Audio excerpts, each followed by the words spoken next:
The history of video games goes as far back as the early 1950s, when academic computer scientists began designing simple games and simulations as part of their research or just for fun. At MIT in the 1960s, professors and students played games such as 3D tic-tac-toe and moon landing. These games were played on computers such as the IBM 1560, and moves were made by means of punch cards. Video gaming did not reach mainstream popularity until the 1970s and 1980s, when video arcade games and gaming consoles using joysticks, buttons, and other controllers, along with graphics on computer screens and home computer games were introduced to the general public. Since the 1980s, video gaming has become a popular form of entertainment and a part of modern popular culture in most parts of the world. One of the early games was Space War, which was developed by computer scientists. Early arcade video games developed from 1972 to 1978. During the 1970s, the first generation of home consoles emerged, including the popular game Pong and various clones. The 1970s was also the era of mainframe computer games. The golden age of arcade video games was from 1978 to 1982. Video arcades with large, graphics-decorated coin-operated machines were common at malls, and popular, affordable home consoles such as the Atari 2600 and Intellivision enabled people to play games on their home TVs. During the 1980s, gaming computers, early online gaming and handheld LCD games emerged. This era was affected by the video game crash of 1983. From 1976 to 1992, the second generation of video consoles emerged. The third generation of consoles, which were 8-bit units, emerged from 1983 to 1995. The fourth generation of consoles, which were 16-bit models, emerged from 1987 to 1999. The 1990s saw the resurgence and decline of arcades, the transition to 3D video games, improved handheld games, and PC gaming. The fifth generation of consoles, which were 32 and 64-bit units, was from 1993 to 2006. During this era, mobile phone gaming emerged. During the 2000s, the sixth generation of consoles emerged 1998 to 2013. During this period, online gaming and mobile games became major aspects of gaming culture. The seventh generation of consoles was from 2005 to 2012. This era was marked by huge development budgets for some games, with some having cinematic graphics, the launch of the top-selling Wii console, in which the user could control the game actions with real-life movement of the controller, the rise of casual PC games marketed to non-gamers, and the emergence of cloud computing in video games.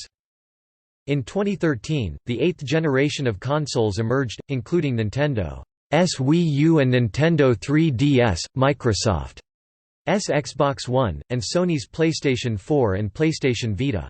PC gaming has been holding a large market share in Asia and Europe for decades and continues to grow due to digital distribution. Since the development and widespread consumer use of smartphones, mobile gaming has been a driving factor for games, as they can reach people formerly uninterested in gaming, and those unable to afford or support dedicated hardware, such as video game consoles. Early history 1948 to 1972.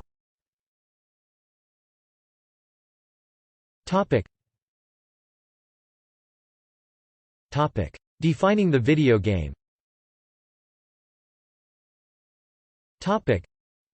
The term video game has evolved over the decades from a purely technical definition to a general concept defining a new class of interactive entertainment.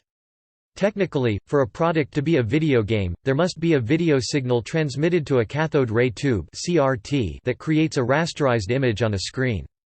This definition would preclude early computer games that outputted results to a printer or teletype rather than a display, any game rendered on a vector scan monitor, any game played on a modern high-definition display, and most handheld game systems.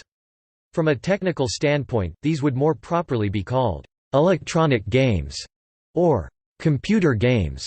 Today, however, the term video game has completely shed its purely technical definition and encompasses a wider range of technology. While still rather ill-defined, the term video game now generally encompasses any game played on hardware built with electronic logic circuits that incorporates an element of interactivity and outputs the results of the player's actions to a display. Going by this broader definition, the first video games appeared in the early 1950s and were tied largely to research projects at universities and large corporations. Origins of electronic computer games.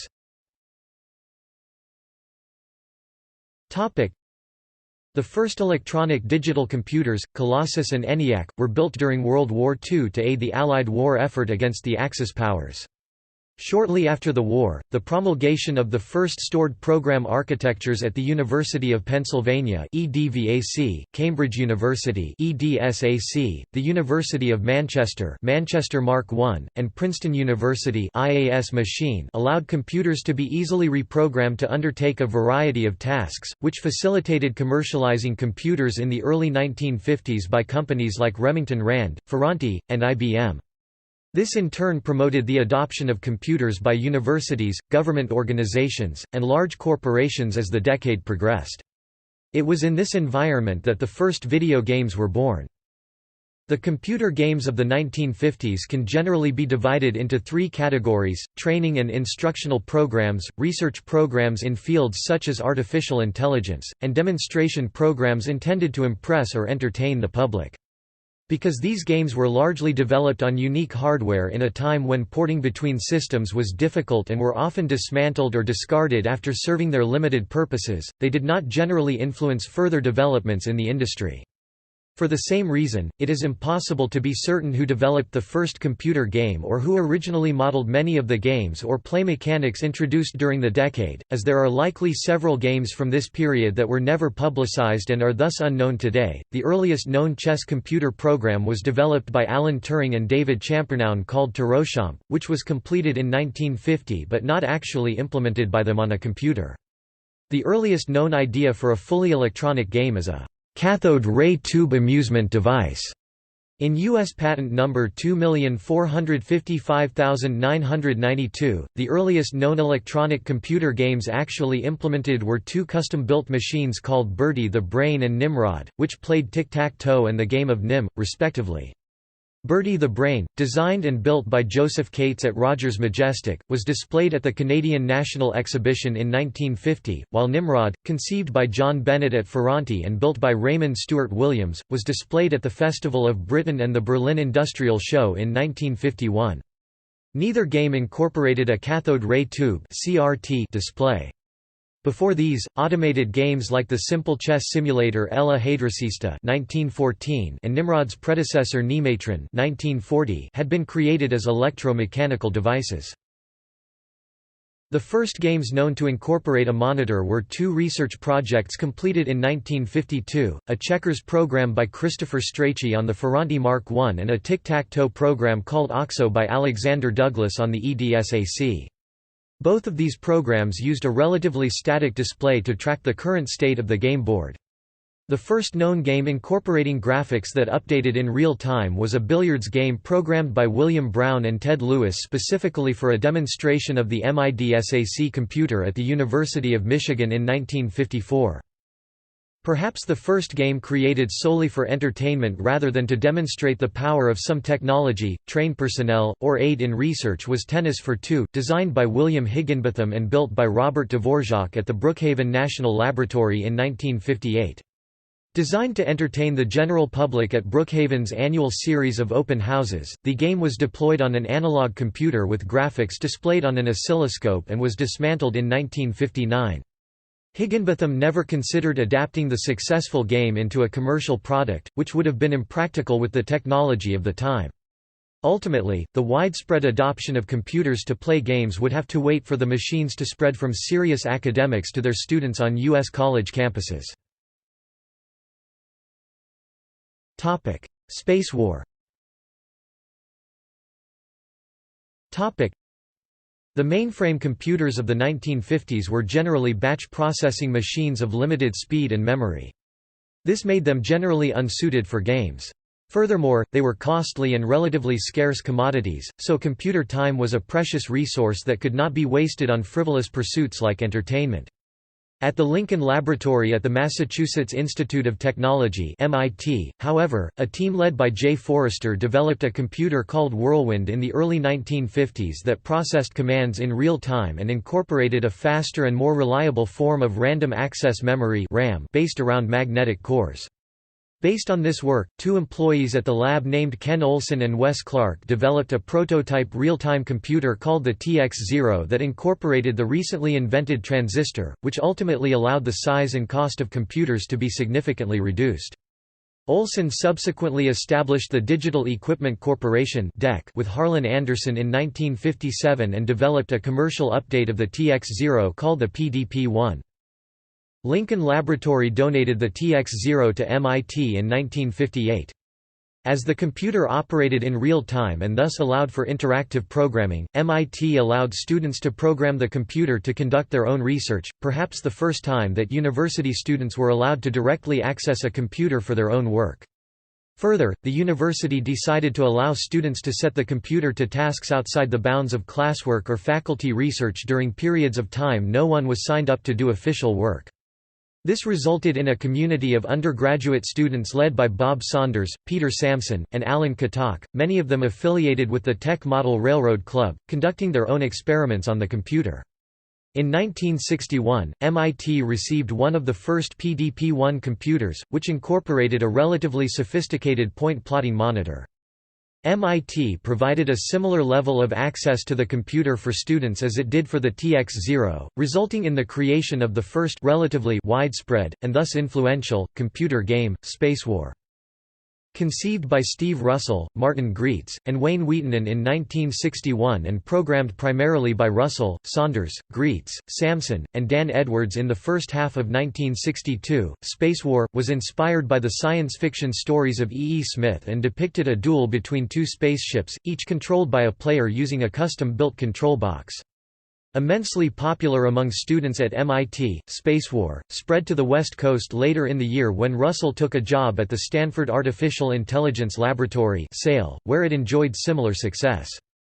The program subsequently migrated to other locations around the country through the efforts of both former MIT students and DEC itself, more so after cathode ray tube (CRT) terminals started becoming more common at the end of the 1960s. As computing resources continued to expand over the remainder of the decade through the adoption of time-sharing and the development of simpler high-level programming languages like BASIC, an increasing number of college students began programming and sharing simple sports, puzzle, card, logic, and board games as the decade progressed. These creations remained trapped in computer labs for the remainder of the decade, however, because even though some adherents of Spacewar had begun to sense the commercial possibilities of computer games, they could only run on hardware costing hundreds of thousands of dollars. As computers and their components continued to fall in price, however, the dream of a commercial video game finally became attainable at the start of the 1970s. The commercialization of video games.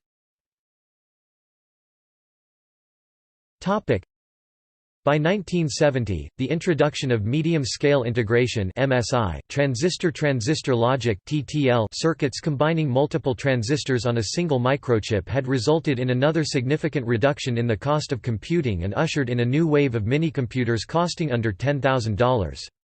While still far too costly for the home, these advances lowered the cost of computing enough that it could be seriously considered for the coin-operated games industry, which at the time was experiencing its own technological renaissance as large electro-mechanical target shooting and driving games like Sega Enterprise's Periscope 1967 and Chicago Cohen's Speedway 1969 pioneered the adoption of elaborate visual displays and electronic sound effects in the amusement arcade. Consequently, when a recent engineering graduate from Utah with experience running coin-operated equipment named Nolan Bushnell first saw Spacewar at SAIL in late 1969 or early 1970, he resolved to build a coin-operated version for public consumption. Enlisting the aid of an older and more experienced engineer named Ted Dabney, Bushnell built a variant of the game called Computer Space in which a single player-controlled spaceship dueled two hardware-controlled flying saucers. Released in late November or early December 1971 through Nutting Associates, the game failed to have much impact in the coin-operated marketplace. Meanwhile, Ralph Baer, an engineer with a degree in television engineering working for defense contractor Sanders Associates, had been working on a video game system that could be plugged into a standard television set since 1966.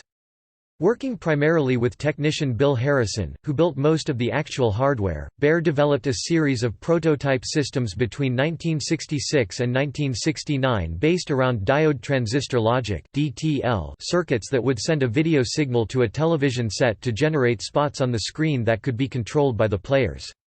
Originally able to generate only 2 spots, the system was modified in November 1967 at the suggestion of engineer Bill Rush to generate a 3rd spot for use in a table tennis game in which each player controlled a single spot that served as a paddle and volleyed the 3rd spot, which acted as a ball.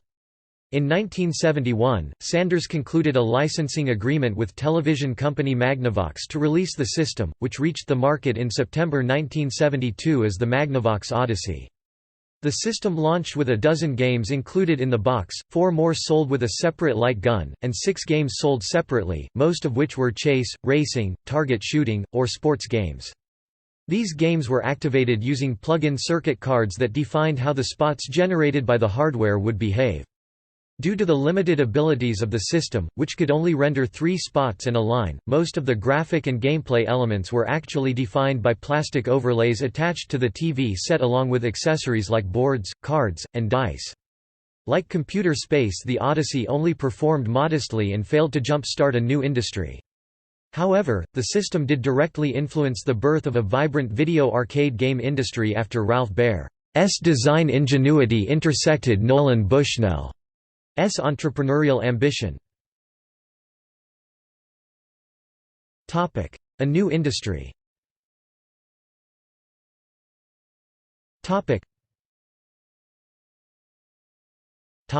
Early arcade video games 1972 to 1978.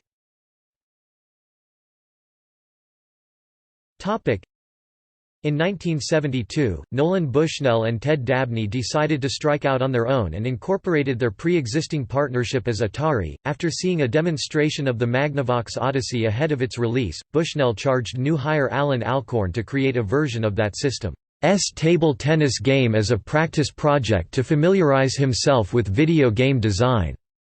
Alcorn version ended up being so fun that Atari decided to release it as Pong, available in limited quantities in late 1972. Pong began reaching the market in quantity in March 1973, after which it ignited a new craze for ball and paddle video games in the coin-operated amusement industry.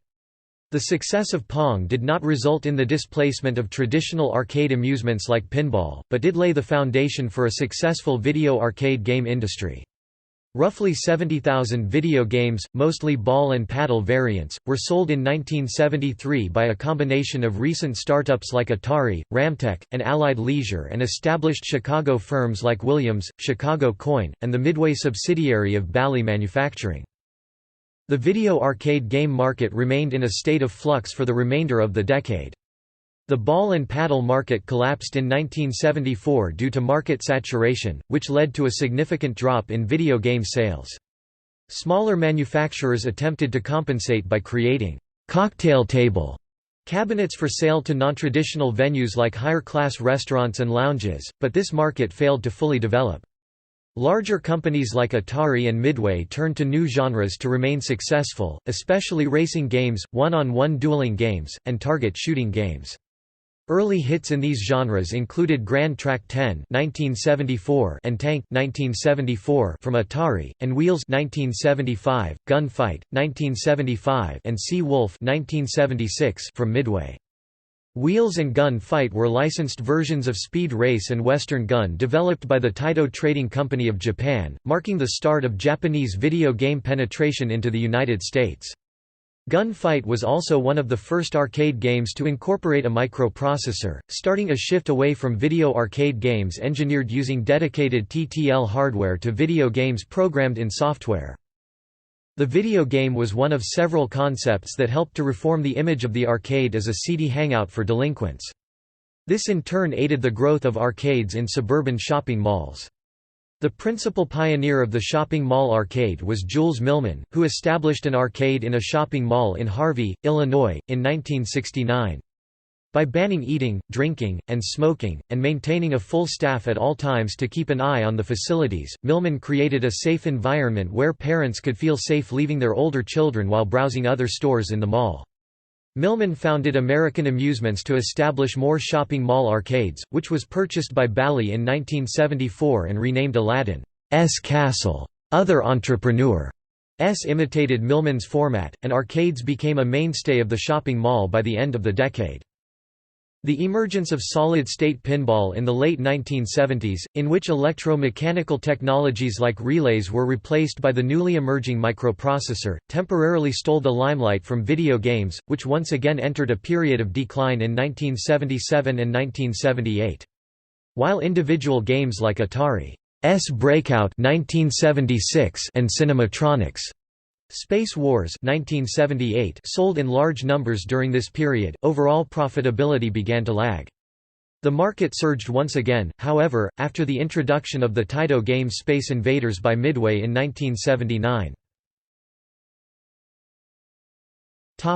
First generation of home consoles and the Pong clones 1972 to 1978.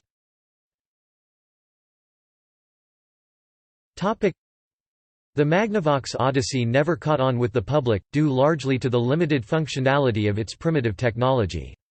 By the middle of the 1970s, however, the ball and paddle craze in the arcade had ignited public interest in video games, and continuing advances in integrated circuits had resulted in large-scale integration (LSI) microchips cheap enough to be incorporated into a consumer product. In 1975, Magnavox reduced the part count of the Odyssey using a 3-chip set created by Texas Instruments and released 2 new systems that only played ball and paddle games, the Odyssey 100 and Odyssey 200. Atari, meanwhile, entered the consumer market that same year with the single-chip home Pong system designed by Harold Lee. The next year, General Instrument released a Pong on a Chip LSI and made it available at a low price to any interested company. Toy company Coleco Industries used this chip to create the million-selling Telstar console model series 1976–77, while dozens of other companies released models as well. Overall, sales of dedicated ball and paddle systems in the U.S. grew from 350,000 in 1975 to a peak of 5 to 6 million in 1977. A similar boom hit the United Kingdom and other parts of Europe, with much of the market supplied by clone manufacturers in Hong Kong. After 1977, the dedicated console market in the United States collapsed. A new wave of programmable systems hit the market starting with the Fairchild Channel F in 1976 that offered the possibility of purchasing and playing a wider variety of games stored on cartridges containing mask ROM that could be plugged directly into the CPU of the console. As older model dedicated consoles were heavily discounted and consumers with more purchasing power transitioned to the new programmable systems, newer dedicated systems with more advanced features like video pinball from Atari and the Odyssey 4000 were squeezed out by their lower-priced predecessors and their more sophisticated programmable replacements. This caused a brief dip in the market and the exit of industry leader Coleco, which failed to transition to programmable hardware. Fairchild remained in the new programmable market alongside Atari and Magnavox, which released the VCS 1977 and Odyssey 2 1978 respectively. Topic: Mainframe computer games 1971 to 1979. Topic: In the 1960s, a number of computer games were created for mainframe and minicomputer systems, but these failed to achieve wide distribution due to the continuing scarcity of computer resources, a lack of sufficiently trained programmers interested in crafting entertainment products, and the difficulty in transferring programs between computers in different geographic areas. By the end of the 1970s, however, the situation had changed drastically. The BASIC and C high-level programming languages were widely adopted during the decade, which were more accessible than earlier more technical languages such as Fortran and COBOL, opening up computer game creation to a larger base of users. With the advent of time sharing, which allowed the resources of a single mainframe to be parceled out among multiple users connected to the machine by terminals, computer access was no longer limited to a handful of individuals at an institution, creating more opportunities for students to create their own games. Furthermore, the widespread adoption of the PDP-10, released by Digital Equipment Corporation (DEC) in 1966, and the Portable Unix operating system, developed at Bell Labs in 1971 and released generally in 1973, created common programming environments across the country that reduced the difficulty of sharing programs between institutions. Finally, the founding of the first magazines dedicated to computing like Creative Computing 1974, the publication of the earliest program compilation books like 101 Basic Computer Games 1973, and the spread of wide-area networks such as the ARPANET allowed programs to be shared more easily across great distances. As a result, many of the mainframe games created by college students in the 1970s influenced subsequent developments in the video game industry in ways that, Space War aside, the games of the 1960s did not. In the arcade and on home consoles, fast-paced action and real-time gameplay were the norm in genres like racing and target shooting. On the mainframe, however, such games were generally not possible due both to the lack of adequate displays. Many computer terminals continued to rely on teletypes rather than monitors well into the 1970s, and even most CRT terminals could only render character-based graphics and insufficient processing power and memory to update game elements in real time. While 1970s mainframes were more powerful than arcade and console hardware of the period, the need to parcel out computing resources to dozens of simultaneous users via time sharing significantly hampered their abilities. Thus, programmers of mainframe games focused on strategy and puzzle-solving mechanics over pure action. Notable games of the period include the tactical combat game Star Trek 1971 by Mike Mayfield, the hide-and-seek game Hunt the Wumpus 1972 by Gregory Yaub, and the strategic war game Empire 1977 by Walter Bright. Perhaps the most significant game of the period was Colossal Cave Adventure, or simply Adventure, created in 1976 by Will Crowther by combining his passion for caving with concepts from the newly released tabletop role-playing game RPG Dungeons & Dragons D&D. Expanded by Don Woods in 1977 with an emphasis on the high fantasy of J.R.R. Tolkien, Adventure established a new genre based around exploration and inventory-based puzzle solving that made the transition to personal computers in the late 1970s. While most games were created on hardware of limited graphic ability, one computer able to host more impressive games was the Plato system developed at the University of Illinois. Intended as an educational computer, the system connected hundreds of users all over the United States via remote terminals that featured high-quality plasma displays and allowed users to interact with each other in real time.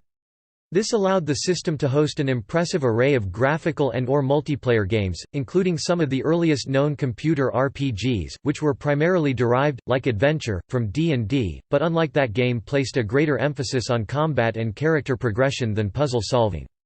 Starting with top-down dungeon crawls like The Dungeon 1975 and The Game of Dungeons 1975, more commonly referred to today by their filenames, Petit 5 and D&D, Plato RPGs soon transitioned to a first-person perspective with games like Moria 1975, Oubliette 1977, and Avatar 1979, which often allowed multiple players to join forces to battle monsters and complete quests together.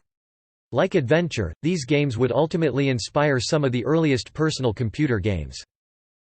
Golden Age Golden Age of arcade video games 1978 to 1982 By 1978, video games were well established in the U.S. coin-operated amusement industry, but their popularity was secondary to the industry stalwarts of pool and pinball. That changed with the introduction of a new game developed in Japan. While video games had been introduced to Japan soon after hitting the United States, the Japanese arcade industry had remained primarily focused on electro-mechanical driving and shooting games and a type of slot machine called the metal game that accepted and paid out in metals instead of currency so as not to be classified as a gambling game. In 1977, the arrival of Breakout, distributed locally by the Nakamura Manufacturing Company, and the advent of tabletop game units, pioneered by Taito, created new demand for video games in snack bars and tea houses. Taito designer Tomohiro Nishikado decided to build on the popularity of Breakout by replacing the paddle in the game with a gun battery and the bricks in the game with rows of aliens that would descend line by line while firing at the player. Taito released this game in 1978 as Space Invaders. Space Invaders introduced or popularized several important concepts in arcade video games, including play regulated by lives instead of a timer or set score, gaining extra lives through accumulating points, and the tracking of the high score achieved on the machine. It was also the first game to confront the player with waves of targets that would shoot back at the player and the first to include background music during game play, a simple 4-note loop. With its intense gameplay and competitive scoring features, Space Invaders became a national phenomenon as over 200,000 Invader games, counting clones and knockoffs, entered Japanese game centers by the middle of 1979. While not quite as popular in the United States, Space Invaders became the biggest hit the industry had seen since the Great Depression as Midway, serving as the North American manufacturer, moved over 60,000 cabinets. The 1-2 punch of Space Invaders and the Atari game Asteroids 1979, which moved 70,000 units and popularized the recording of multiple high scores in a table, resulted in video arcade games completely displacing pinball and other amusements to become the central attraction of not just the shopping mall arcade, but also a variety of street locations from convenience stores to bowling alleys to pizza parlors. Many of the best-selling games of 1980 and 1981 such as Galaxian 1979, Defender 1980, Missile Command 1980, Tempest 1981, and Galaga 1981 focused on shooting mechanics and achieving high scores. Starting with Pac-Man in 1980, which sold 96,000 units in the United States, a new wave of games appeared that focused on identifiable characters and alternate mechanics such as navigating a maze or traversing a series of platforms. Aside from Pac-Man and its sequel, Ms. Pac-Man 1982, the most popular games in this vein were Donkey Kong 1981 and Q*Bert 1982. According to trade publication Vending Times, revenues generated by coin-operated video games on location in the United States jumped from $308 million in 1978 to $968 million in 1979 to $2.8 billion in 1980. As Pac-Man ignited an even larger video game craze and attracted more female players to arcades, revenues jumped again to $4.9 billion in 1981. According to trade publication Playmeter, by July 1982, total coin-op collections peaked at $8.9 billion, of which $7.7 billion came from video games. Meanwhile, the number of arcades—defined as any location with 10 or more games— more than doubled between July 1981 and July 1983 from over 10,000 to just over 25,000.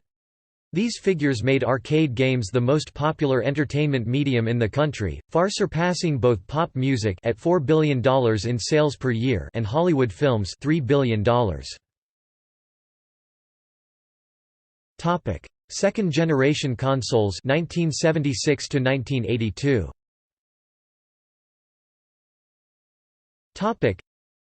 After the collapse of the dedicated console market in 1978, focus in the home shifted to the new programmable systems, in which game data was stored on ROM-based cartridges. Fairchild Semiconductor struck first in this market with the Channel F, but after losing millions in the digital watch business, the company took a conservative approach to the programmable console market and kept production runs of the system low. As a result, by the end of 1977, Fairchild had only sold about 250,000 systems. Atari followed Fairchild into the market in 1977 and sold between 340,000 and 400,000 systems that year. Magnavox joined the programmable market in 1978 with the Odyssey 2, while toy company Mattel released the Intellivision in 1979, which featured graphics superior to any of its competitors. After both Atari and Fairchild made a strong showing in 1977, the market hit a difficult patch in 1978 when retailers resisted building inventory, believing that the newly emerging electronic handheld market would displace video games. Atari, for example, manufactured 800,000 systems, but proved unable to sell more than 500,000 to retail. This helped precipitate a crisis at the company that saw co-founder and chairman Nolan Bushnell and president Joe Keenan forced out by Atari's parent company, Warner Communications, which had purchased Atari in 1976 largely on the potential of the VCS. Ultimately, home video games did well in the 1978 holiday season, and retailers proved more amenable to stocking them again in 1979. New Atari CEO Ray Kassar subsequently harnessed his company's leftover stock to help transform video game consoles into a year-round product rather than something just purchased by retailers for sale during the holiday season. The real breakthrough for the home video game market occurred in 1980 when Atari released a conversion of the popular Space Invaders game for the VCS, which was licensed from Taito. Buoyed by the success of the game, Atari's consumer sales almost doubled from $119 million to nearly $204 million in 1980 and then exploded to over $841 million in 1981, while sales across the entire video game industry in the United States rose from $185.7 million in 1979 to just over $1 billion in 1981. Through a combination of conversions of its own arcade games like Missile Command and Asteroids and licensed conversions like Defender, Atari took a commanding lead in the industry, with an estimated 65% market share of the worldwide industry by dollar volume by 1981. Mattel settled into second place with roughly 15% to 20% of the market, while Magnavox ran a distant third, and Fairchild exited the market entirely in 1979. In the early days of the programmable market, all of the games for a given system were developed by the firm that released the console.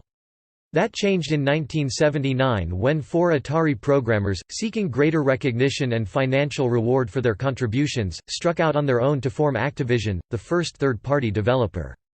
The company went on to develop a string of hits including Kaboom! 1981, River Raid 1982, and Pitfall! 1982, recognized as one of the foundational games of the scrolling platformer genre. In 1981, another group of Atari employees joined with ex-Mattel staff to form a magic and experienced success with games like Demon Attack 1982 and Atlantis 1982. In 1982, Atari released a more advanced console based on its 8-bit computer line, the Atari 5200, which failed to perform as well as its predecessor. That same year, Coleco returned to the video game market with a new console, the ColecoVision, that featured near-arcade quality graphics and shipped with a port of the popular arcade game Donkey Kong. Coleco sold out its entire run of 550,000 units in the 1982 holiday season as overall U.S. video game sales reached $2.1 billion, which represented 31% of the dollar volume of the entire toy industry. Ultimately, however, the rapid growth of the home console market could not be sustained, and the industry would soon face a serious downturn that would nearly wipe it out during the video game crash of 1983. Early home computer games 1976 to 1982.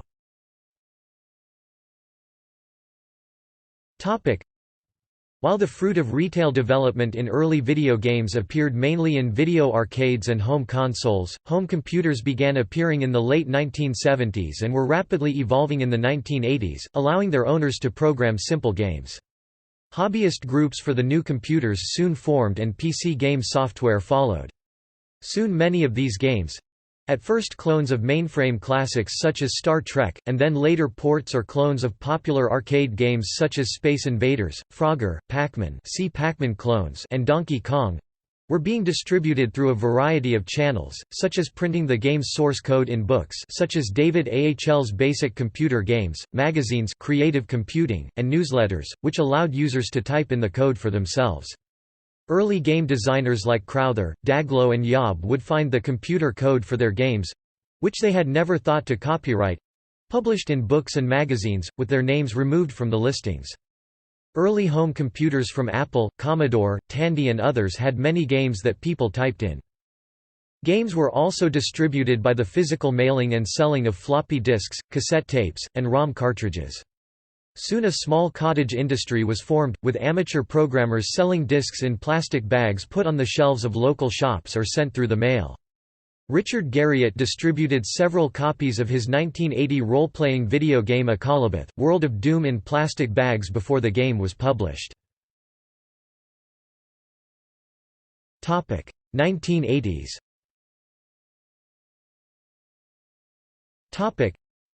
The video games industry experienced its first major growing pains in the early 1980s as publishing houses appeared, with many businesses surviving 20-plus years, such as Electronic Arts—alongside fly-by-night operations that cheated the game's developers. While some early 1980s games were simple clones of existing arcade titles, the relatively low publishing costs for personal computer games allowed for bold, unique games. Gaming computers. Following the success of the Apple II and Commodore PET in the late 1970s, a series of cheaper and incompatible rivals emerged in the early 1980s. This second batch included the Commodore VIC-20 and 64, Sinclair ZX80, ZX81 and ZX Spectrum, NEC PC8000, PC6001, PC88 and PC98, Sharp X1 and X68000, an Atari 8-bit family, BBC Micro, Acorn Electron, Amstrad CPC, and MSX series. These rivals helped to catalyze both the home computer and game markets, by raising awareness of computing and gaming through their competing advertising campaigns. The Sinclair, Acorn and Amstrad offerings were generally only known in Europe and Africa, the NEC and Sharp offerings were generally only known in Asia, and the MSX had a base in South America, Europe, Middle East and Asia, while the US-based Apple, Commodore and Atari offerings were sold in both the US and Europe. Games dominated home computers' software libraries.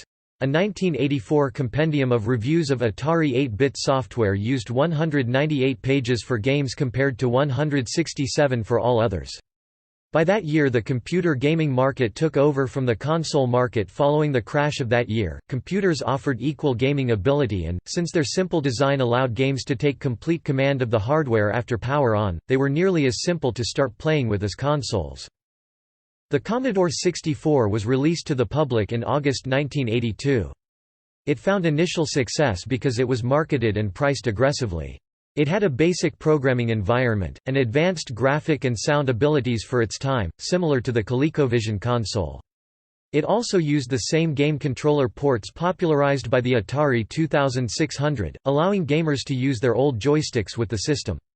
It would become the most popular home computer of its day in the USA and many other countries and the best-selling single computer model of all time internationally. At around the same time, the Sinclair ZX Spectrum was released in the United Kingdom and quickly became the most popular home computer in many areas of Western Europe—and later the Eastern Bloc—due to the ease with which clones could be produced. In 2008, Sid Meier listed the IBM PC as one of the 3 most important innovations in the history of video games. The IBM PC-compatible platform became a technically competitive gaming platform with IBM's PC, in 1984. The primitive CGA graphics of prior models, with only 4-color 320x200 pixel graphics or, using special programming, 16-color 160x100 graphics had limited the PC's appeal to the business segment, as its graphics failed to compete with the C64 or Apple II. The new 64-color Enhanced Graphics Adapter (EGA) display standard allowed its graphics to approach the quality seen in popular home computers like the Commodore 64. However, the sound abilities of the IT were still limited to the PC speaker, which was substandard compared to the built-in sound chips used in many home computers. Also, the relatively high cost of the PC-compatible systems severely limited their popularity in gaming. The Apple Macintosh also arrived at this time. It lacked the color abilities of the earlier Apple II, instead preferring a much higher pixel resolution, but the operating system support for the Graphical User Interface (GUI) attracted developers of some games, e.g. Lode Runner, even before color returned in 1987 with the Mac II. The arrival of the Atari ST and Commodore Amiga in 1985 was the start of a new era of 16-bit machines. For many users they were too costly until later on in the decade, at which point advances in the IBM PC's open platform had caused the IBM PC compatibles to become comparably powerful at a lower cost than their competitors. The VGA standard developed for the new IBM Personal System 2 (PS2) line in 1987 gave the PC the potential for 256-color graphics. This was a big jump ahead of most 8-bit home computers but still lagged behind platforms with built-in sound and graphics hardware like the Amiga. This caused an odd trend around 89 to 91 toward developing for a seemingly inferior machine.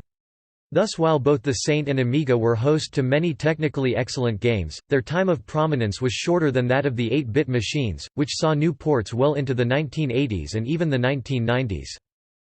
Dedicated sound cards started to address the issue of poor sound abilities in IBM PC compatibles in the late 1980s. Ad-lib set an early de facto standard for sound cards in 1987, with its card based on the Yamaha YM3812 sound chip. This would last until the introduction of Creative Labs' Sound Blaster in 1989, which took the chip and added new features while remaining compatible with ad-lib cards, and creating a new de facto standard. However, many games would still support these and rarer things like the Roland MT32 and Disney Sound Source into the early 1990s. The initial high cost of sound cards meant they would not find widespread use until the 1990s. Shareware gaming first appeared in the mid-1980s, but its big successes came in the 1990s. Early online gaming. Dial-up bulletin board systems were popular in the 1980s, and sometimes used for online game playing. The earliest such systems were in the late 1970s and early 1980s and had a crude plain text interface. Later systems made use of terminal control codes, the so-called ANSI art, which included the use of IBM PC-specific characters not part of an American National Standards Institute (ANSI) standard to get a pseudo-graphical interface. Some BBSs offered access to various games which were playable through such an interface, ranging from text adventures to gambling games like blackjack, generally played for points rather than real money. On some multi-user BBSs where more than one person could be online at once, there were games allowing users to interact with one another. Superset Software created Snipes, a text-mode networked computer game in 1983 to test a new IBM personal computer-based computer network and demonstrate its abilities. Snipes is officially credited as being the original inspiration for NetWare. It is believed to be the first network game ever written for a commercial personal computer and is recognized alongside 1974 game Maze War, a networked multiplayer maze game for several research machines, and Spasm, a 3D multiplayer space simulation for time-shared mainframes, as the precursor to multiplayer games such as 1987's MIDI Maze, and Doom in 1993. In 1995 iDoom, later Kali.net, was created for games that only allowed local network play to connect over the Internet. Other services such as Con, 10, M-Player, and Heat.net soon followed after. These services ultimately became obsolete when game producers began including their own online software such as Battle.net, One and later Steam. The first user interfaces were plain text, similar to BBSs, but they operated on large mainframe computers, permitting larger numbers of users to be online at once. By the end of the decade, inline services had fully graphical environments using software specific to each personal computer platform. Popular text-based services included CompuServe, The Source, and Genie, while platform-specific graphical services included Playnet and Quantum Link for the Commodore 64, Apple Link for the Apple II and Macintosh, and PC Link for the IBM PC, all of which were run by the company which eventually became America Online, and a competing service, Prodigy. Interactive games were a feature of these services, though until 1987 they used text-based displays, not graphics. Handheld LCD games. In 1979, Milton Bradley Company released the first handheld system using interchangeable cartridges, Microvision. While the handheld received modest success in the first year of production, the lack of games, screen size and video game crash of 1983 brought about the system's quick demise. In 1980, Nintendo released its Game & Watch line, handheld electronic game which spurred dozens of other game and toy companies to make their own portable games, many of which were copies of Game & Watch titles or adaptations of popular arcade games.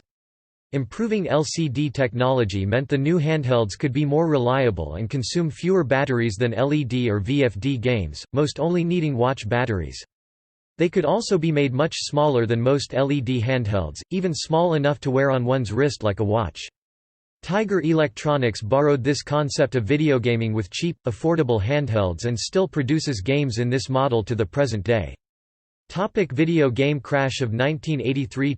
At the end of 1983, several factors, including a market flooded with poor quality games, the commercial failure of several important Atari 2600 titles, and home computers emerging as a new and more advanced gaming platform, caused the industry to experience a severe downturn. This was the crash of the video game industry. It bankrupted several companies that produced North American consoles and games from late 1983 to early 1984. It ended what is considered to be the second generation of console video gaming. As a result of the crash, a globally important video gaming industry emerged in Japan, creating important room for companies like Nintendo and Sega. This brought about the worldwide popularity of the third-generation Nintendo Entertainment System, for which third-party game publishing was strictly overseen by Nintendo. Third-generation consoles 1983 to 1995 8-bit. Whilst a broken gaming industry in the US took several local businesses to bankruptcy and practically ended retail interest in video gaming products, an 8-bit third generation of video game consoles started in Japan as early as 1983 with the release of both Nintendo's Family Computer Famicom and Sega's SG-1000 on July 15. The first clearly trumped the second in terms of commercial success in the country, causing Sega to replace it, 2 years later, by a severely improved and modernized version called the Sega Mark III. In efforts to make the Famicom marketable in the US, Nintendo created a completely redesigned version of it, called the Nintendo Entertainment System (NES), to be sold in the country as a product unrelated to video gaming. For this same reason, the company also developed a toy robot accessory called the ROB to be sold together with some versions. The NES was released on 18 October 1985 in the US, reviving the video game market in the country and proving successful to the American audience, peaking in popularity between 1987 and the early 1990s. The console was later released in other Western countries, but because of heavy competition from home computers such as the ZX Spectrum, Amstrad CPC and Commodore 64, and a lack of marketing, the NES was prevented from having as much success in Europe. The Sega Mark III, released to Western consumers as the Master System, dominated the markets of Europe, Oceania and Brazil, selling more than the NES in these regions. Soon, the Famicom, NES and the Master System became the great consoles of the third generation.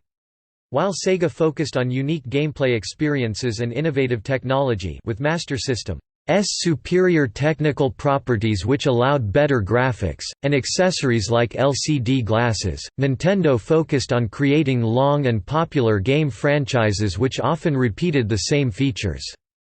Despite different regional dominances, the Famicom, NES sold a superior sum of 61.91 million worldwide copies, against 14.8 million of the Master System. In this generation, the gamepad or joypad took over for joysticks, paddles, and keypads as the default game controller.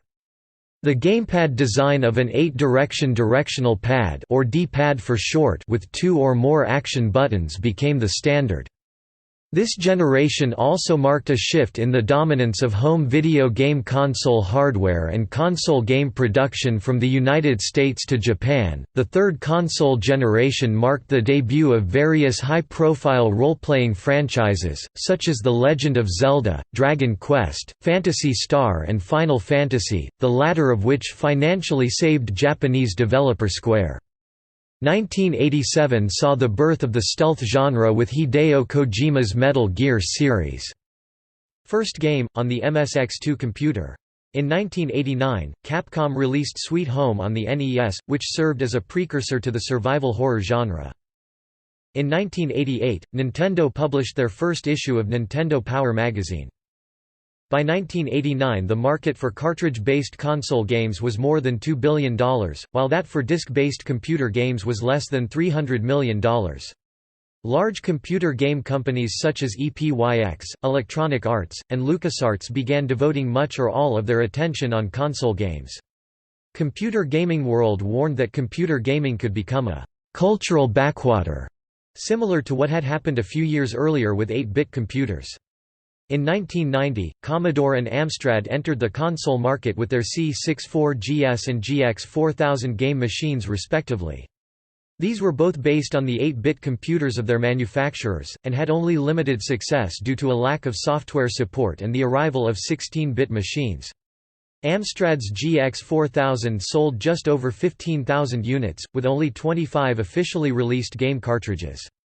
Even though it was technically superior to the Master System and Nintendo Entertainment System, it was discontinued after 6 months.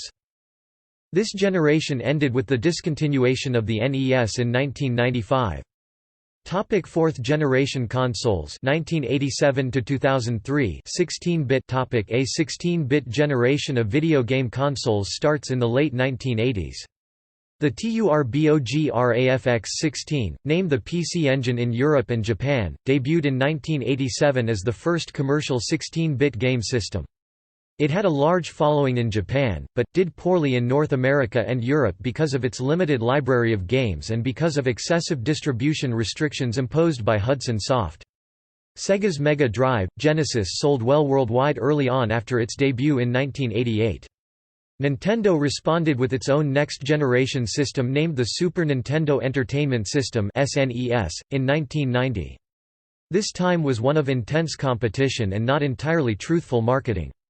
The TURBOGRAFX-16 was billed as the first 16-bit system, but its central processor was an 8-bit HUC 6280, with only its HUC 6270 graphics processor being a true 16-bit chip.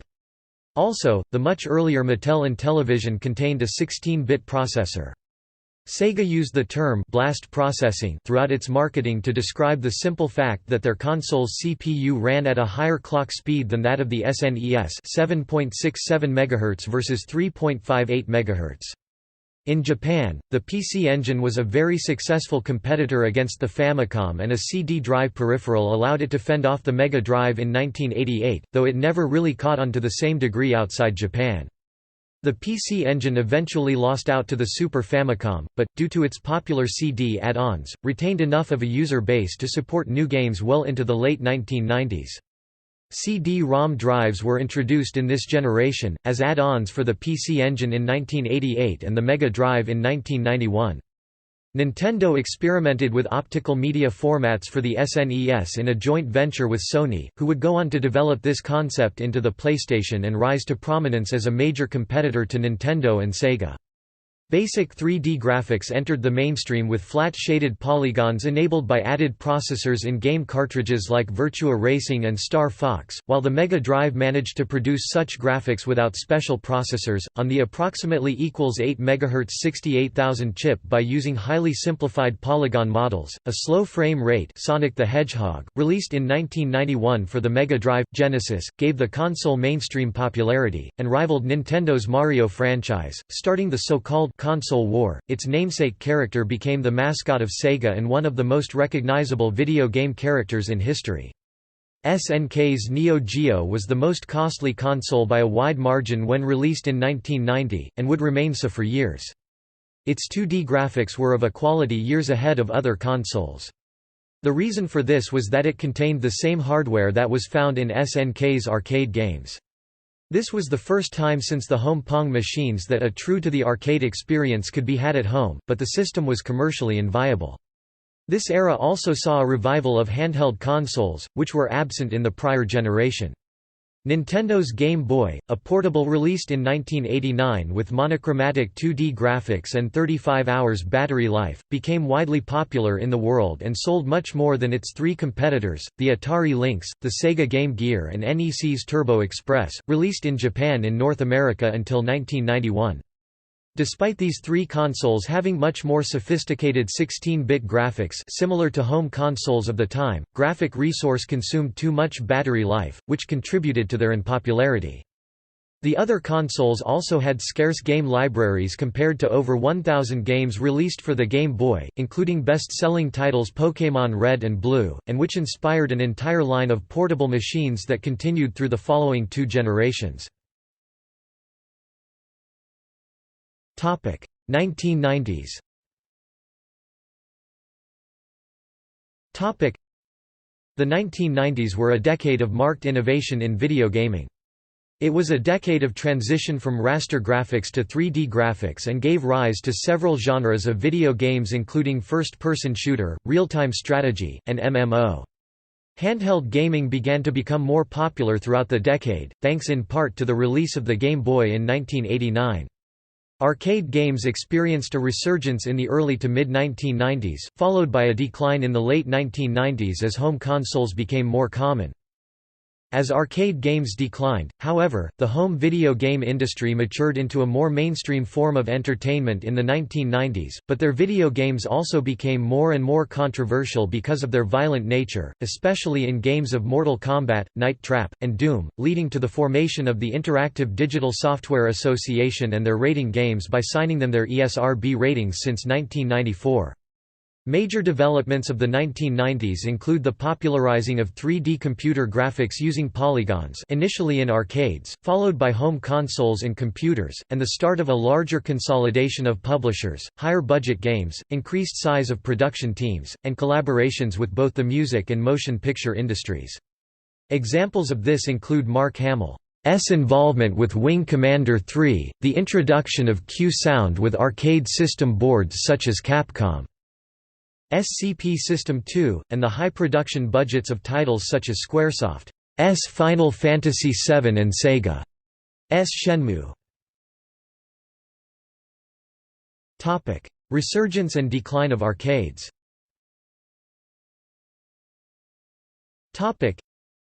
In North America, arcade games, which had seen a slow decline with the increase in popularity of home gaming, experienced a resurgence in the early to mid-1990s, with the 1991 release of Capcom's Street Fighter II popularizing competitive one-on-one fighting games and reviving the arcade industry to a level of popularity not seen since the days of Pac-Man. Its success led to a wave of other popular fighting games, such as Mortal Kombat and The King of Fighters. Sports games such as NBA Jam also briefly became popular in arcades during this period. Topic: Transition to 3D.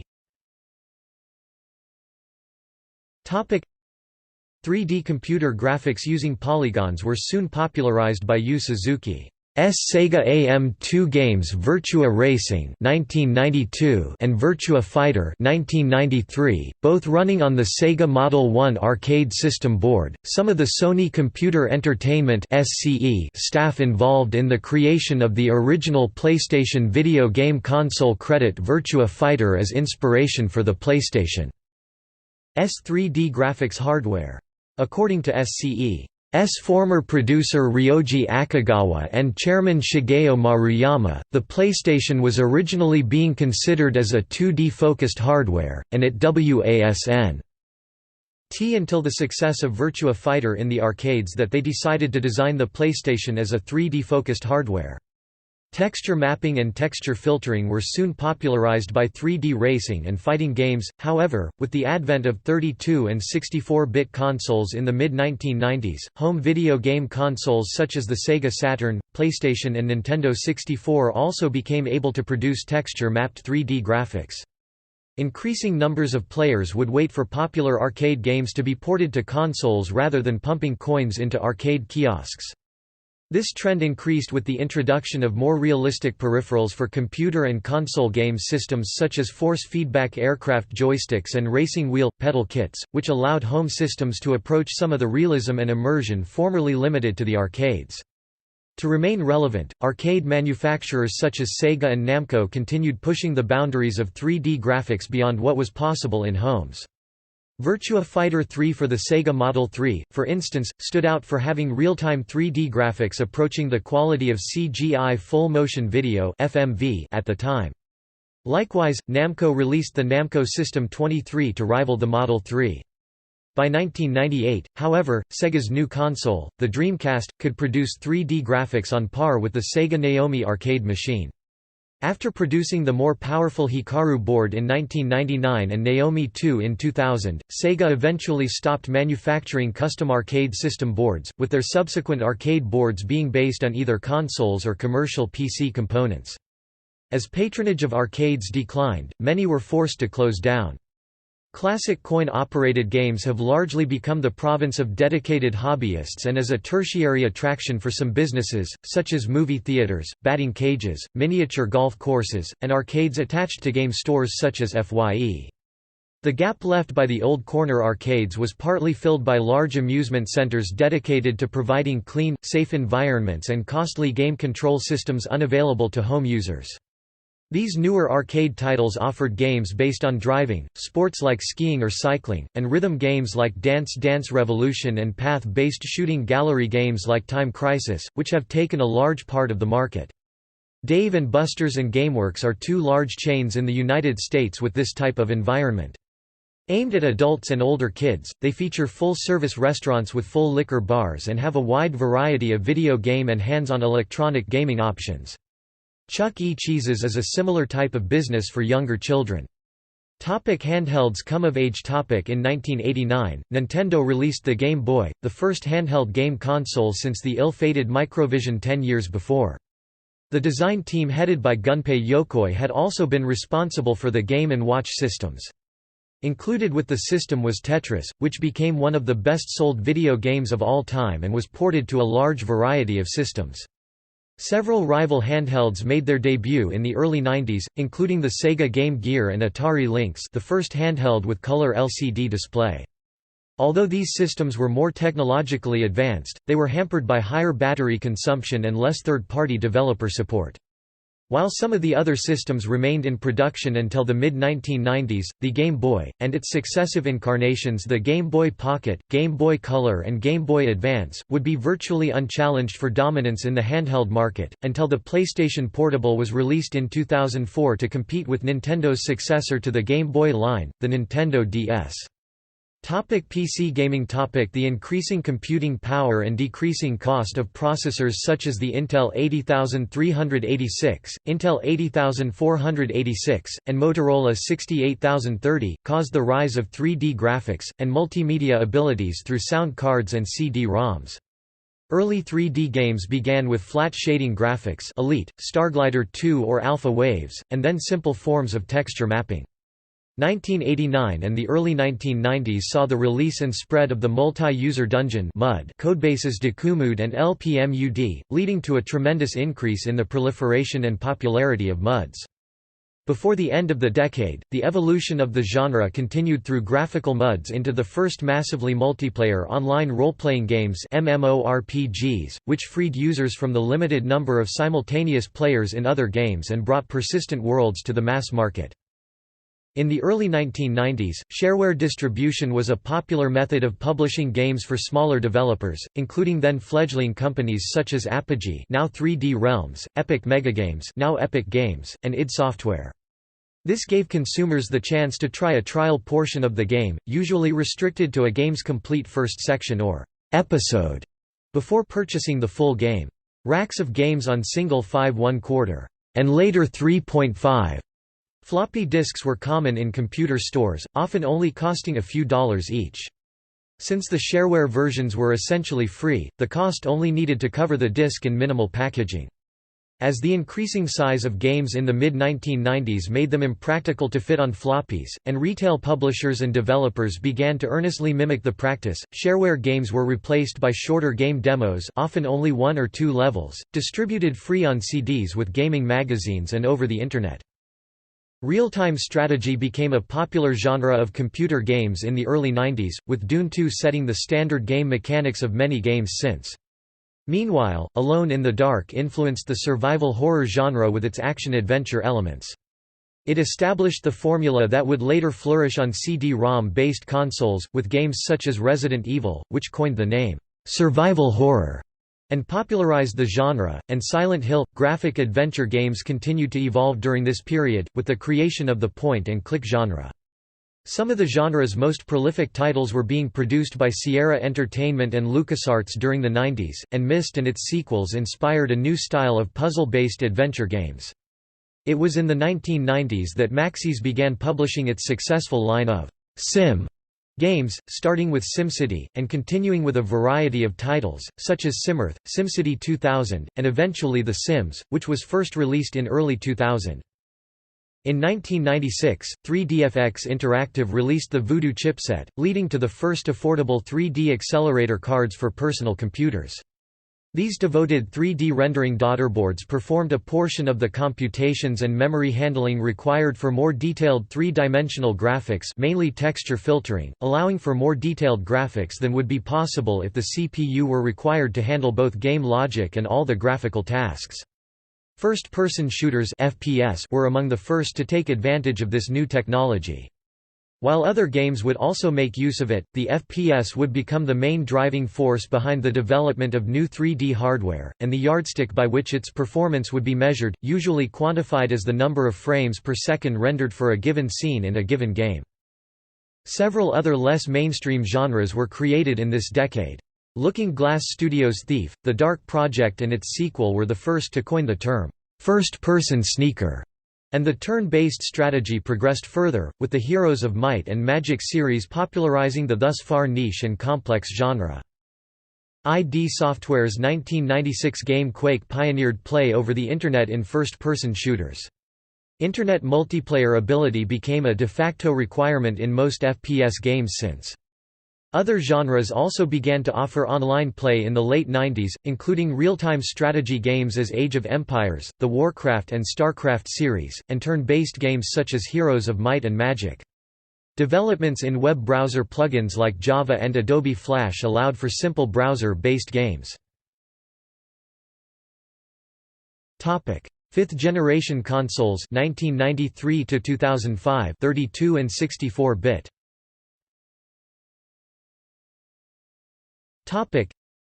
In 1993, Atari re-entered the home console market with the introduction of the Atari Jaguar.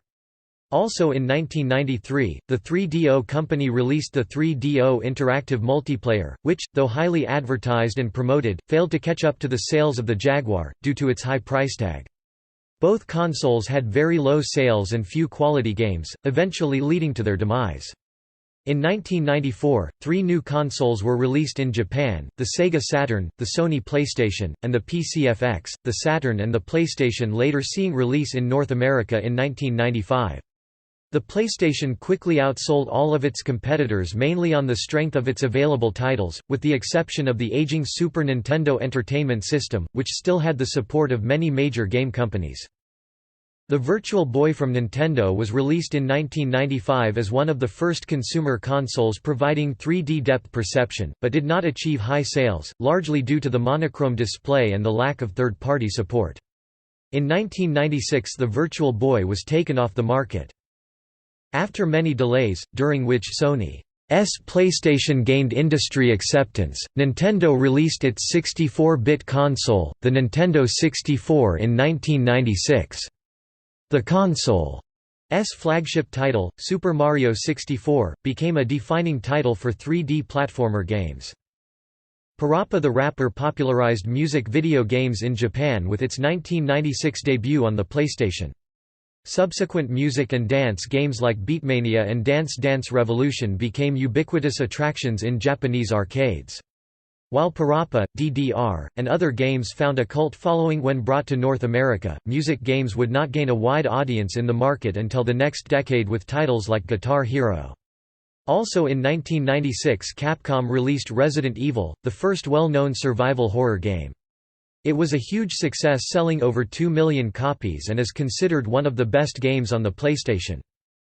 Other milestone games of the era include Rare's Nintendo 64 title GoldenEye 007 (1997), which was critically acclaimed for bringing innovation as being the first major first-person shooter that was exclusive to a console, and for pioneering certain features that became staples of the genre, such as scopes, headshots, and objective-based missions. The Legend of Zelda: Ocarina of Time 1998 for the Nintendo 64 is one of the most critically acclaimed games of all time, and is still the highest-ranked game across all platforms on video game aggregator Metacritic. The title also featured many innovations such as Z-targeting, which has persisted through subsequent Zelda titles on newer consoles and is commonly used in many other franchises today.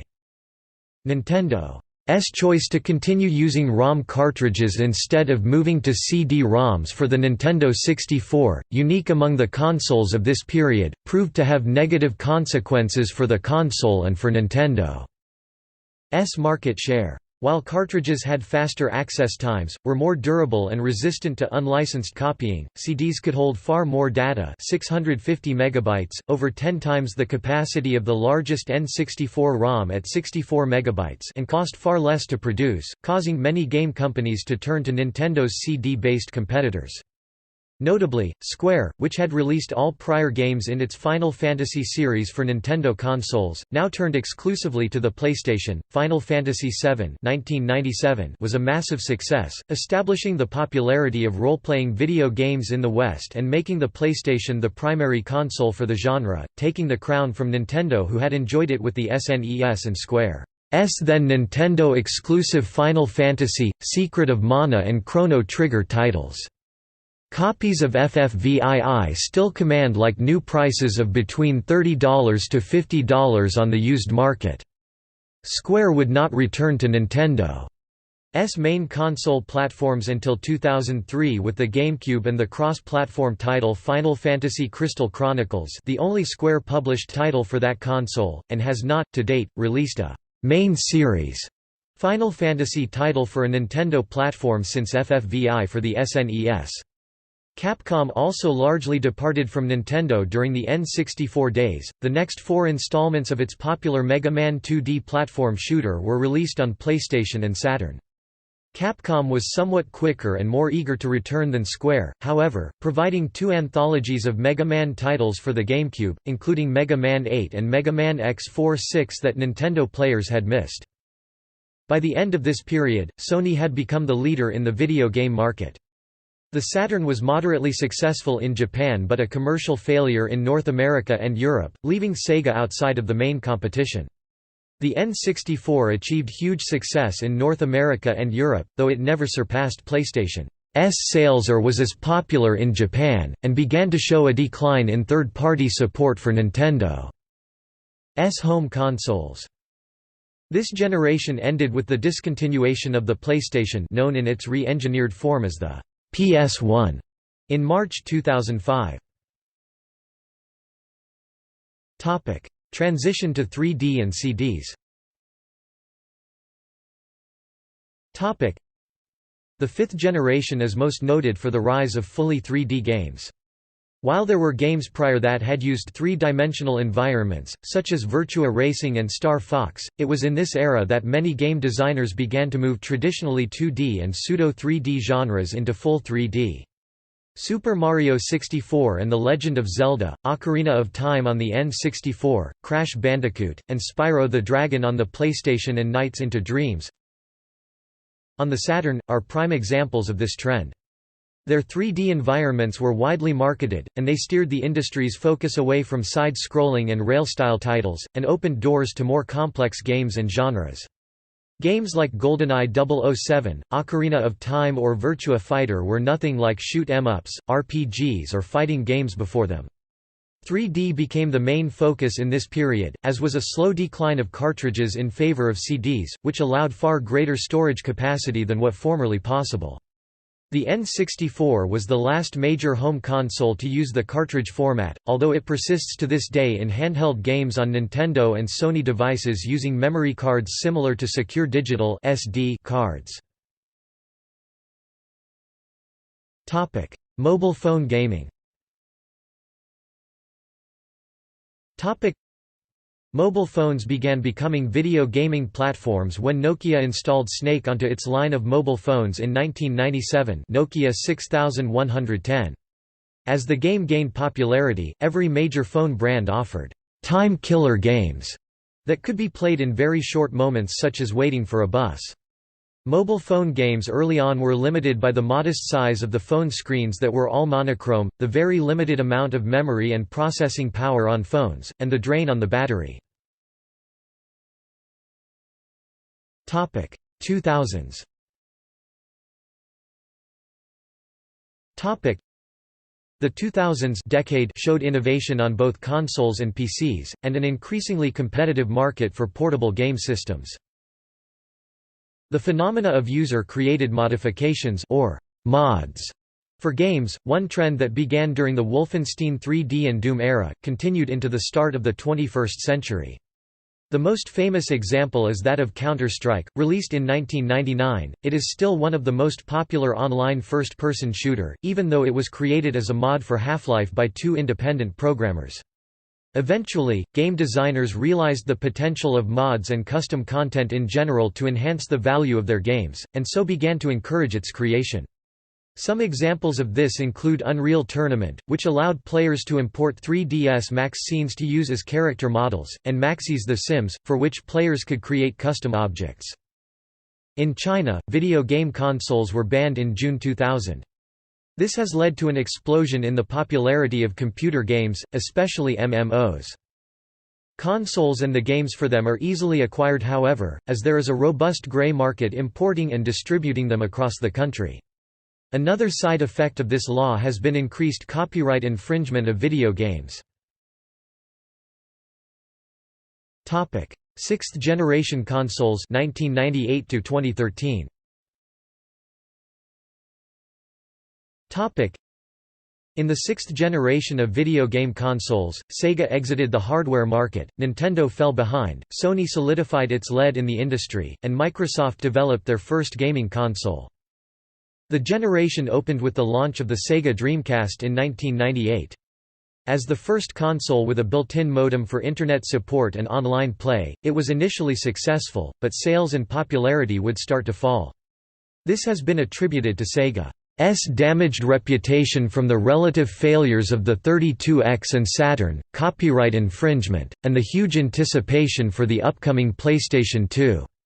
The Dreamcast library contains many titles considered creative and innovative, including the Shenmue series, which are regarded as a major step forward for 3D open-world gameplay and has introduced the QuickTime event mechanic in its modern form. Production for the console would discontinue in most markets by 2002 and it would be Sega's final console before it reorganized its business as a third-party game provider only, partnering primarily with its old rival Nintendo. The second console of the generation, released in 2000, was Sony's PlayStation 2 (PS2), which featured DVD-based game discs with 4.7 GB capacity, increased processor and graphics ability over its predecessor including progressive scan component video connections, built-in 4-player connection, available Ethernet adapter which became built-in with the winter 2004 release of the Slimline PS2 chassis, and the ability to play DVD movies and audio CDs, eliminating the need for a separate DVD player and making the PS2 a complete home entertainment console. The console was highly successful during the generation. Nintendo followed a year later with the GameCube, code-named Dolphin. While in development, the company's first optical disc-based console.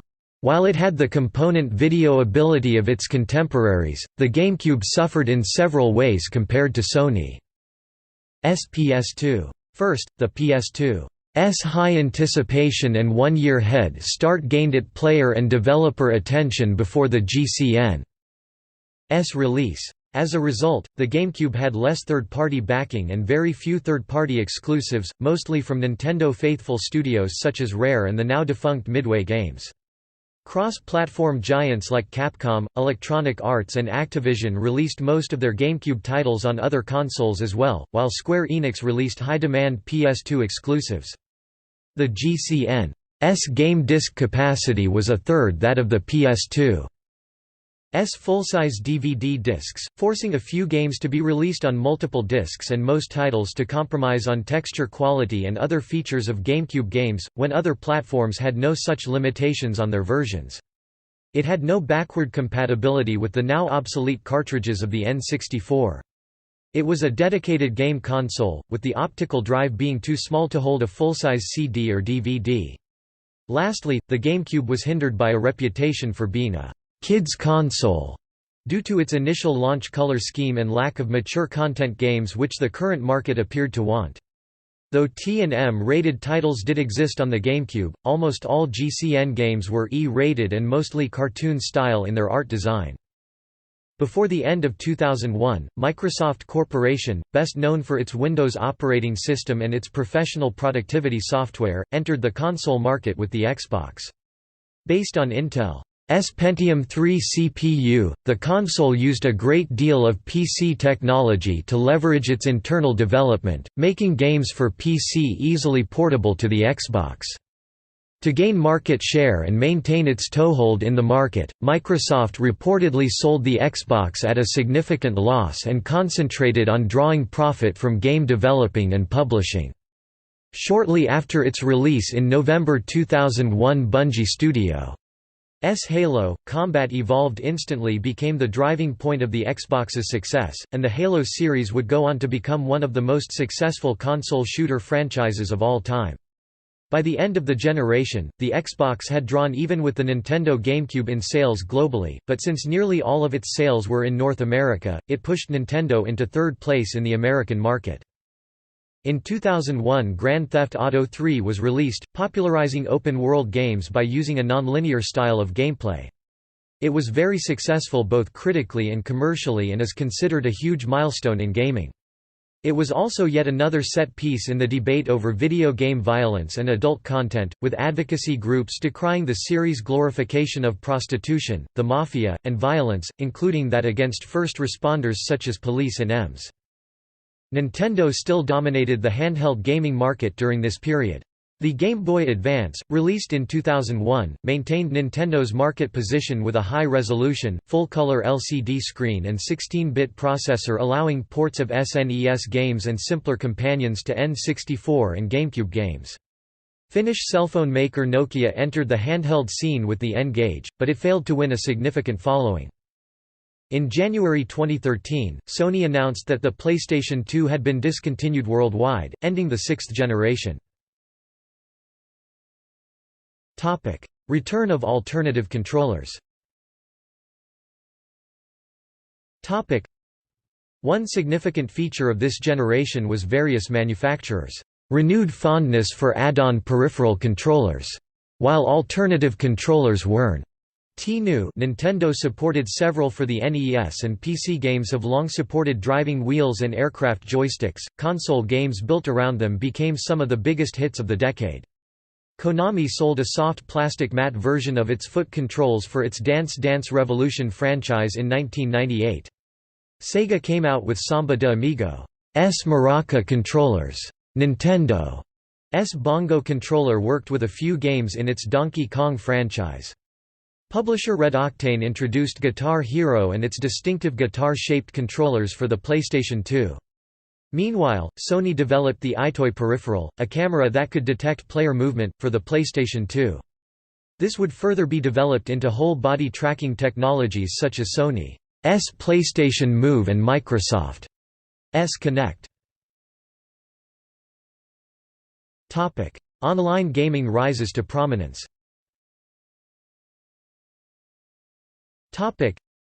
As affordable broadband internet connectivity spread, many publishers turned to online gaming as a way of innovating.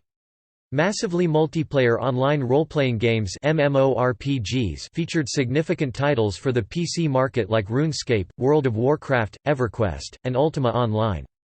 Historically, console-based MMORPGs have been few in number due to the lack of bundled internet connectivity options for the platforms.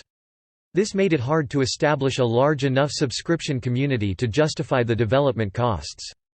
The first significant console MMORPGs were Phantasy Star Online on the Sega Dreamcast, which had a built-in modem and aftermarket Ethernet adapter, followed by Final Fantasy XI for the Sony PlayStation 2. An aftermarket Ethernet adapter was shipped to support this game. Every major platform released since the Dreamcast has either been bundled with the ability to support an internet connection or has had the option available as an aftermarket add-on. Microsoft's Xbox also had its own online gaming service called Xbox Live. Xbox Live was a huge success and proved to be a driving force for the Xbox with games like Halo 2 that were highly popular. Mobile games. In the early 2000s decade, mobile games had gained mainstream popularity in Japanese mobile phone culture, years before the United States or Europe. By 2003, a wide variety of mobile games were available on Japanese phones, ranging from puzzle games and virtual pet titles that use camera phone and fingerprint scanner technologies to 3D games with PlayStation-quality graphics. Older arcade-style games became very popular on mobile phones, which were an ideal platform for arcade-style games designed for shorter play sessions. Namco began making attempts to introduce mobile gaming culture to Europe in 2003. Mobile gaming interest was raised when Nokia launched its N-Gage phone and handheld gaming platform in 2003. While about 2 million handsets were sold, the product line WASN seen as a success and was withdrawn from Nokia's lineup. Meanwhile, many game developers had noticed that more advanced phones had color screens and enough memory and processing power to do reasonable gaming. Mobile phone gaming revenues passed $1 billion in 2003, and passed $5 billion in 2007, accounting for a quarter of all video gaming software revenues. More advanced phones came to the market, such as the N-series smartphone by Nokia in 2005 and the iPhone by Apple in 2007, which strongly added to the appeal of mobile phone gaming. In 2008, Nokia didn't revise the N-Gage brand, but published a software library of games to its top-end phones. At Apple's App Store in 2008, more than half of all applications sold were iPhone games. Due to the debut of app stores created by Apple and Google, plus the low-cost retail price of downloadable phone apps, games available on smartphones increasingly rivaled the video game console market. Among the most successful mobile games of this period is Angry Birds, which, released in 2009, reached 2 million downloads within 1 year. Nintendo announced their intentions for developing more games and content for mobile devices in the early 2010s, while Sega Company is also dedicating development resources toward creating more mobile games. Independent small developers are entering the game market en masse by creating mobile games with the hope they will gain popularity with smartphone gaming enthusiasts. Since 2007, the fast-growing mobile market in African countries such as Nigeria and Kenya has also resulted in a growth in mobile game development. Local developers have taken advantage of the recent increase in mobile internet connection in countries where broadband is rarely available and console games are costly. The locally developed applications have difficulty competing against millions of Western applications available on the Google Play Store. Topic: 7th generation consoles 2005 present. Topic: The generation opened early for handheld consoles, as Nintendo introduced their Nintendo DS and Sony premiered the PlayStation Portable (PSP) within a month of each other in 2004. While the PSP boasted superior graphics and power, following a trend established since the mid-1980s, Nintendo gambled on a lower power design but featuring a novel control interface. The DS's two screens proved extremely popular with consumers, especially young children and middle-aged gamers, who were drawn to the device by Nintendo's Nintendogs and Brain Age series respectively. The PSP attracted a significant portion of veteran gamers in North America and was very popular in Japan, though a large portion of its visual novels and anime-based games have never been localized in the West. This combined allowed Nintendo to continue its dominance in handheld gaming. Nokia withdrew their N-Gage platform in 2005 but reintroduced the brand as a game-oriented service for high-end smartphones on April 3, 2008. In console gaming, Microsoft stepped forward first in November 2005 with the Xbox 360, and Sony followed in 2006 with the PlayStation 3, released in Europe in March 2007. Setting the technology standard for the generation, both featured high-definition graphics over HDMI connections, large hard disk-based secondary storage for save games and downloaded content, integrated networking, and a companion online gameplay and sales platform, with Xbox Live and the PlayStation Network respectively. Both were formidable systems that were the first to challenge personal computers in power at launch, while offering a relatively modest price compared to them. While both cost more than most past consoles, the Xbox 360 enjoyed a substantial price edge, selling for either $300 or $400 depending on model, while the PS3 launched with models priced at $500 and $600. Coming with Blu-ray disc and Wi-Fi, the PlayStation 3 was the most costly game console on the market since Panasonic's version of the 3DO, which retailed for little under $700. The PlayStation 3 Feat's high price led to the console being defeated by the Xbox 360, also resulting in Xbox 360 gaining market leadership until 2008, thus breaking the streak of dominance that the PlayStation brand once had, which was started in 1994 with the success of the original PlayStation. However, the slim model and the PlayStation Move controllers caused a massive recovery for PlayStation 3, and the console would soon outsell Xbox 360 by 2013. In this generation, Nintendo not only secured its dominance in the handheld video game market, but also successfully regained total dominance on both the home video game market and the entire video game industry with the release of its home console, the Wii. While the Wii had lower technical specifications than both the Xbox 360 and PlayStation 3, only a modest improvement over the GameCube and the only 7th-gen console not to offer HD graphics, its new motion control was much touted, and its lower price point of around $200 to $250 appealed to a larger demographic. Nintendo took cues from PC gaming and their crafted games that capitalized on the intuitive nature of motion control. Emphasis on gameplay turned comparatively simple games into unlikely runaway hits, such as Wii Sports Resort, and Wii Fit. Many gamers, publishers, and analysts initially dismissed the Wii as an underpowered curiosity, but were surprised as the console sold out through the 2006 Christmas season, and remained so through the next 18 months, becoming the fastest-selling game console in most of the world's gaming markets. As a result, the Wii became a global success and the runaway market leader of the seventh generation of consoles.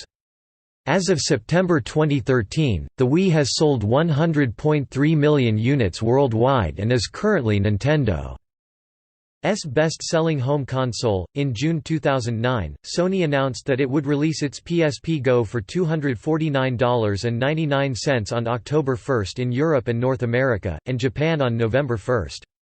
The PSP Go was a newer, slimmer version of the PSP, which had the control pad slide from the base, where its screen covers most of the front side.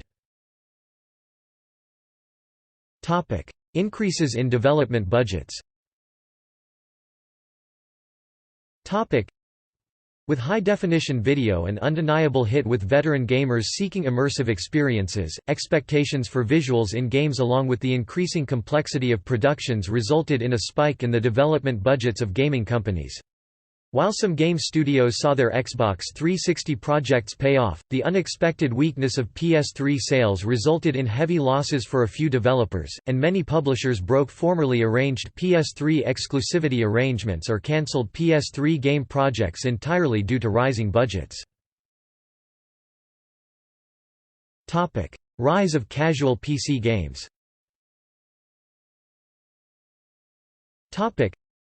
Starting with PCs, a new trend in casual games, with limited complexity and designed for shortened or impromptu play sessions, began to draw attention from the industry. Many were puzzle games, such as PopCap's Bejeweled and PlayFirst's Diner Dash, while others were games with a more relaxed pace and open-ended play. The biggest hit was The Sims by Maxis, which went on to become the best-selling computer game of all time, surpassing Myst. Other casual games include Happy Farm and Zynga games like Mafia Wars, Farmville, and Café World, among many others, which are tied into social networking sites such as MySpace, Facebook, and Mixi. These games are typically free to play, with the option to buy in-game items and stats with money and/or reward offers. In 2008, social network games began gaining mainstream popularity following the release of Happy Farm in China. Influenced by the Japanese console RPG series Story of Seasons, Happy Farm attracted 23 million daily active users in China. It soon inspired many clones such as Sunshine Farm, Happy Farmer, Happy Fish Pond, Happy Pig Farm, and Facebook games such as Farmville, Farm Town, Country Story, Barn Buddy, Sunshine Ranch, Happy Harvest, Jungle Extreme, and Farm Villain. The most popular social network game is Farmville, which has over 70 million active users worldwide. Other popular social network games include Yovel, Mob Wars, Mafia Wars, and Frontierville. Cloud computing comes to games.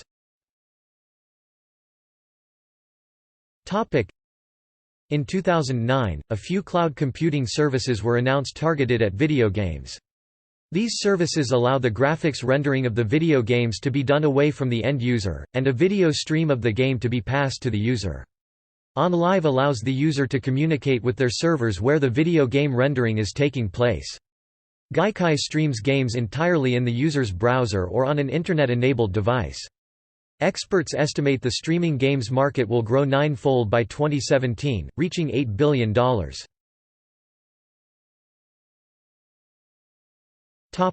2010s.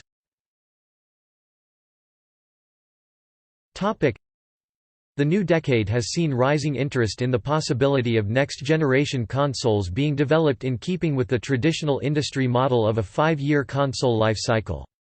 However, in the industry there is believed to be a lack of desire for another race to produce such a console.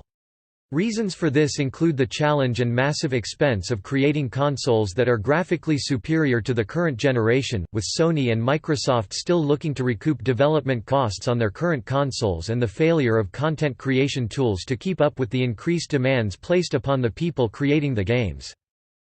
On June 14, 2010, during E3, Microsoft revealed their new Xbox 360 console referred to as the Xbox 360S or Slim. Microsoft made the unit smaller and quieter, while also installing a 250 GB hard drive and built-in 802.11n Wi-Fi. It started shipping to U.S. stores the same day, not reaching Europe until July 13. The OnLive cloud-based gaming system would be one of the first cloud gaming systems known in video game history. 8th generation consoles 2012 present. The Nintendo 3DS is a handheld video game console, revealed at Nintendo's E3 2010 press conference. Released in Japan in February 2011, it was released worldwide less than a month later. It uses autostereoscopic 3D to produce a 3D effect on-screen. On January 27, 2011, the PlayStation Vita, code-named Next Generation Portable, or NGP, during development was announced. It has a 5-inch OLED multi-touch front screen and a rear touch pad, 2 analog sticks, 3G and Wi-Fi connection, 6-axis control and 3-axis electronic compass. It was released on December 17 in Japan and has been released on 15 First Edition Bundle and on February 22, 2012 in Europe 3G, Wi-Fi Vita, Release Bundle Vita, or the Wi-Fi only Vita, as well as in the Middle East, Australia and North America. Sony is looking to have up to 40 launch titles for the Western release and up to 100 within the release window. The Wii U is a video game console from Nintendo. Billed as the successor to the Wii, it was mentioned in statement released by Nintendo on April 25, 2011, that the company was planning to reveal it during E3 2011 and that playable console units would be present as well. Code-named Project Café, it was officially introduced on June 7, 2011 with its final name, Wii U. The console released in North America on November 18, and in Europe, Australia and New Zealand on November 30, 2012, officially starting the 8th generation of video game consoles. Features of the new console include HD graphics support on Wii U only, and a controller, the Wii U Gamepad, which features a 6.2-inch touchscreen built-in that can be used as a second screen, providing added info and interactivity, such as asymmetric gameplay. The Wii U Gamepad allows some games to be played without needing a TV set, through off-TV play. Most peripheral hardware from its predecessor, the Wii, such as the Wii Remote and Wii Nunchuck, Classic Controller and Wii Balance Board are confirmed to work with the new console, and the console is backward compatible with all Wii and Virtual Console titles. The Wii U discontinues backward compatibility support for GameCube discs and controllers, which also means that Wii games that support the GameCube's controller will instead require use of an alternate control scheme such as the Classic Controller when playing them on the Wii U. The Wii U also has its own more conventional controller, the Wii U Pro Controller, which resembles an Xbox 360 controller in form and function and is compatible with most Wii U and Virtual Console titles, but not original Wii games. The console is available in 2 sets. The basic set includes the Wii U console with 8 GB of internal memory, the Wii U Gamepad, an AC adapter, an HDMI cable and the Wii sensor bar. The deluxe set includes all of the items in the basic set, but it has 32 GB of internal memory instead of only 8 GB and is bundled with a Gamepad charging cradle, stands for the Gamepad and the console, as well as Nintendo Land. The sensor bar is not included in the basic set in Europe, Australia and New Zealand. The PlayStation 4 or PS4 is a video game console from Sony Computer Entertainment. Billed as the successor to the PlayStation 3, the PlayStation 4 was officially announced at a press conference on February 20, 2013. The fourth home console in Sony PlayStation series. It was launched on November 15, 2013 in North America and on November 29, 2013 in Europe, and was launched on February 22, 2014 in Japan. Moving away from the cell architecture, the PlayStation 4 is the first in the Sony series to feature compatibility with the x86 architecture, specifically x86-64, which is a widely used platform common in many modern PCs. The idea is to make video game development easier on the next-generation console, attracting a broader range of developers large and small. These changes highlight Sony's effort to improve upon the lessons learned during the development, production and release of the PS3. Other notable hardware features of the PlayStation 4 include 8 GB of GDDR5 RAM memory and a faster Blu-ray drive. The Xbox One is a video game console from Microsoft. Billed as the successor to the Xbox 360, the Xbox One was officially announced at a press conference on May 21, 2013. Microsoft had intended to implement strict controls over game resale and DRM controls, but later reversed its decision due to public backlash. It is the third home console in Microsoft's Xbox series and launched on November 22, 2013 in North America, United Kingdom, Spain, Mexico, Italy, Ireland, Germany, France, Canada, Brazil, Austria, New Zealand and Australia. The release was delayed until sometime in 2014 in 8 European countries: Belgium, Denmark, Finland, Netherlands, Norway, Russia, Sweden and Switzerland due to various localization issues. The Wii U was met with slow consumer adoption, with low sales primarily credited to a weak lineup of launch titles, third-party support, and marketing reasons. Wii U production officially ended in January 2017. On March 3, 2017, Nintendo released a new flagship home console, the Nintendo Switch, although the Wii U was noted for pioneering several concepts that were refined in the Switch. The Nintendo Switch's software supports online gaming through standard Internet connectivity, as well as local wireless ad hoc connectivity with other Switch consoles. Nintendo Switch games and software are available on both physical flash-based ROM cartridges and digital distribution via Nintendo eShop. The system does not use region locking. The Nintendo Switch competes on the console gaming market with contemporaries being Sony's PlayStation 4 and Microsoft's Xbox One. Topic: See also.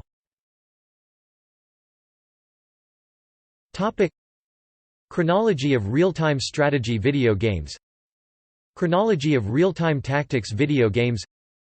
Game on exhibition. History of online games. International Center for the History of Electronic Games. List of video game consoles. References.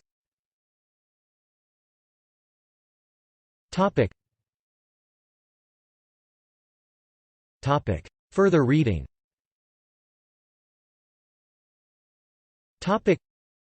Games vs. Hardware.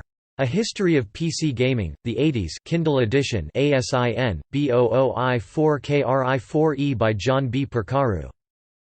All Your Base Are Belong to Us, How 50 Years of Video Games Conquered Pop Culture. New York, Three Rivers, 2011.